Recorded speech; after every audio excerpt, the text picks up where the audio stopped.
તમામ જગ્યાએ રખડતા ઢોરે અડીંગો જમાવ્યો છે। રસ્તા પર રખડતી રંજાડથી વાહન ચાલકો અને રાહદારીઓ ત્રાહિમામ પોકારી ઉઠ્યા છે। રાહદારીઓ ભયના ઓથાર નીચે રસ્તો પસાર કરવા મજબૂર છે, કારણ કે કઈ દિશામાંથી રખડતી આફત તેના પર ત્રાટકે એ નક્કી નથી હોતું।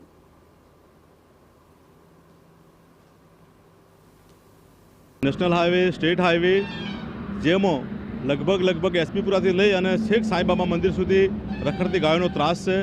રખડતી ગાયોના કારણે કેટલાય યુવાનોના, બાઇક સવાર યુવાનોના, ગાડી સવાર વ્યક્તિઓના અકસ્માતો થાય છે, જીવનું જોખમ છે।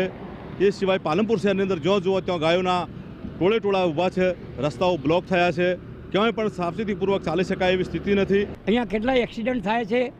ઢોર ઝઘડતા વચમાં આવી જાય, પાછળથી ફાસ્ટ આવનારી ગાડી સીધી ઢોરની ઉપર જ ચડે અને એક્સિડન્ટ થઈ જાય, અને જે પરિવારવાળા અંદર નાની ગાડીમાં બેઠા હોય એમને એકદમ કેટલી બધી ઈજા થઈ જાય છે। મારું આ કહેવું છે કે આ ઢોરોની વ્યવસ્થા સરકાર કરે। Palanpur national highway, state highway અને પાલનપુર શહેરમાં રખડતા ઢોરના ત્રાસને કારણે છેલ્લા 3 વર્ષમાં 8 લોકોના મોત થઈ ચૂક્યા છે, 70 લોકો ઇજાગ્રસ્ત થઈ ચૂક્યા છે। તંત્ર અને પાલિકા પાસે એવી કોઈ નીતિ નથી કે આ રખડતા ઢોરની સમસ્યાને હલ કરી શકે। રખડતા ઢોરના કારણે અવારનવાર અકસ્માત થાય છે, ક્યારેક અકસ્માતોમાં લોકો જીવ પણ ગુમાવે છે। રસ્તા પરથી પસાર થતા લોકો પર યમદૂતની જેમ ત્રાટકતા ઢોરથી લોકો તોબા પોકારી ઉઠ્યા છે।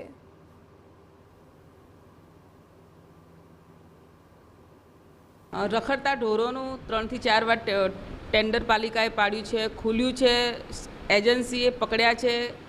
કયા કારણસર એજન્સીએ નગરપાલિકાને ના પાડી દીધી, યા પછી બિલમાં ભાવમાં એમને બેસતું નહીં હોય પ્રમુખને, એજન્સીને, એટલે પાલનપુરની પ્રજાને એ ઢોરના અડફે થવાનું, એક્સિડન્ટો થવાના, અને પાલનપુરની પાલિકા વારંવાર એવું કહીને મોઢું સંતાડે છે કે અમે ટેન્ડર પાડ્યું, બીજી એજન્સીને આલો। બાઇક ઉપર જતા હોય, ગાય ક્યારેક અડધી આગળ નીકળી જાય અને પાછી વળી જાય અને ગાયને અડફેટમાં લઈ અને એક્ટિવા હોય, બાઇક હોય એ લોકોને ઠોકે છે અને એક્સિડન્ટ કરાવે છે। અને એના માટે ગાયોના તમામ માલિકો પાસેથી એ પ્રેરણા લેવી જોઈએ કે ગાય તમારી છોડવી નહીં, અને જો તમે પાલન પોષણ કરી શકતા હો તો ગાય પોતાના ખીલે બોધવી જોઈએ, વાડામાં બોધવી જોઈએ અને રખડતી ન કરે। તમે ગાય ઘાસ પારકું ખાઈ અને ખુદનું દૂધ લઈ અને દૂધનો વેપાર કરો એ યોગ્ય નથી। રખડતા ઢોરને પકડવાનું કામ કોઈ એજન્સી કરવા તૈયાર નથી। પાંજરાપોળના સંચાલકો રખડતા ઢોરને રાખવા તૈયાર નથી, તો તંત્ર પાસે એવી કોઈ સરકારી પાંજરાપોળ નથી કે રખડતા ઢોરને ત્યાં મૂકી શકે, અને જેના કારણે રખડતા ઢોર જાહેર રોડ કે હાઈવે પર રખડે છે અને લોકોને અડફેટે લે છે।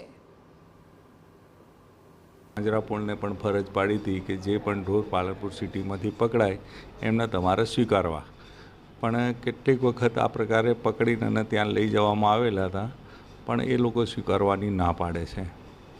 એટલે અત્યારમાં એ કામગીરી સ્વાભાવિક વસ્તુ છે કે જે એજન્સી કરતી હતી એને કામ ન મળવાના કારણે એને પણ એક લેટર આપી દીધું અમને કે ભાઈ આ કામગીરી મારે હવે નથી કરવી। એક તરફ પાંજરાપોળના સંચાલકો રખડતા ઢોર સ્વીકારતા નથી, બીજી તરફ તંત્ર પાસે પણ કોઈ નીતિ નથી કે આ રખડતા ઢોરની સમસ્યાનો હલ આવે।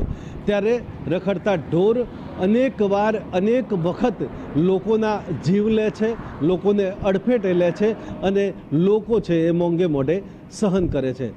નેશનલ હાઈવે હોય કે શહેરના રસ્તાઓ હોય, આ તમામ બાબતોમાં તમામ રસ્તાઓ પર રખડતા ઢોરોનું સામ્રાજ્ય છે અને મજબૂરી એવી છે કે સરકાર કંઈ કરી શકતી નથી। અતુલ ત્રિવેદી, TV9 બનાસકાંઠા।